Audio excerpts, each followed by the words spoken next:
Welcome to Malvani तडका। आज आपण पाहणार आहोत हिरवं वाटण घालून केलेले ओले बोंबीलची चटणी। ग्रेव्ही करण्यासाठी इथे छोटी वाटी खोबरं घेतलेलं आहे, त्यानंतर 1 टीस्पून धने घेतलेले आहेत, 4 ते 5 लसणीच्या पाकळ्या घेतलेल्या आहेत, 4 ते 5 हिरव्या मिरच्या घेतलेल्या आहेत। हिरव्या मिरच्या हे आपल्याला किती तिखट हवं त्यानुसार आपण घेऊ शकतो। छोटा अर्धा कांदा घेतलेला आहे, त्यानंतर कोथिंबीर घेतलेली आहे। हे सर्व साहित्य आपण मिक्सरला वाटून घेणार आहोत। इथे मी हे 5 छोटे बोंबील घेतलेले आहेत, त्यांना मी पाव चमचा हळद, पाव चमचा मीठ लावून घेतलेलं आहे, मॅरिनेशन करून ठेवलेलं आहे। एका बोंबीलचे मी 2 तुकडे करून घेतले आहेत।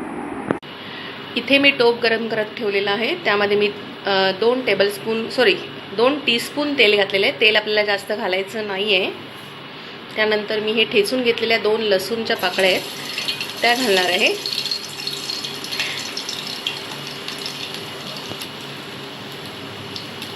हे जे वाटण वाटलेलं आहे ते मी घालून घेणार आहे। तुम्हाला जर हवी असेल तर पाव चमचा हळद ॲड करू शकता। आपल्याला जितकी ग्रेव्ही घट्ट ठेवायची आहे त्याप्रमाणे आपण पाणी ॲड करायचं आहे। यामध्ये आता आपण मीठ घालणार आहोत। माशांना सुद्धा आपण मीठ घालून घेतलेलं आहे, त्यामुळे मीठ हे जपूनच घालायचं आहे।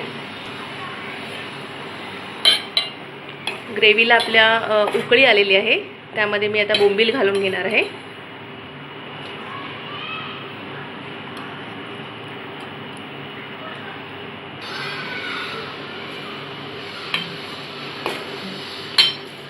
ग्रेव्ही जर घट्ट वाटत असेल तर आपण थोडंसं पाणी ॲड करू शकतो। यामध्ये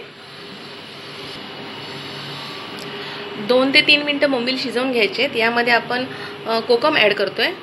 जर कोकम नसेल तर आपण चिंच वापरू शकतो, किंवा मॅरिनेशन करताना आपण थोडंसं पाव चमचा लिंबू रस माशांना लावून घेऊ शकतो।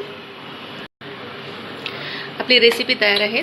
4 ते 5 मिनिटंच लागतात बोंबील शिजायला, फार शिजवायचं नाहीतर ते पूर्ण मेल्ट होऊन जाणार।